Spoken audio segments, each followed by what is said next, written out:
சொல்லணும். எத்தனை பேர் இன்னைக்கு பட்டயத்தை கையில கொண்டு வந்திருக்கிறீங்க? கையில் பட்டயம் இருக்கிறதா? நிறைய பேருக்கு பட்டயம்னா என்னன்னு தெரியாது. பாஸ்டர் பச்சையா சொல்லணும், வேதாகமம் கொண்டு வந்திருக்கிறீங்களா? அடுத்த வார்த்தை வாசிப்போம்.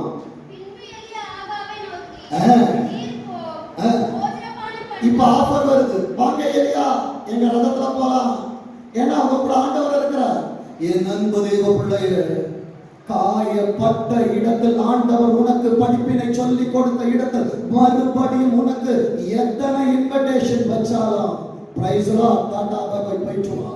என் அன்பு தெய்வ பிள்ளையே, உனக்கு கொடுத்த உயர்வு ஆண்டவருடையது, மனிதனுடையது அல்ல. நீ வாழ வேண்டும் என்பது ஆண்டவரின் விருப்பம். நீ பாதாளத்தில் படுக்க வேண்டும் என்பது உலகத்தின் விருப்பம்.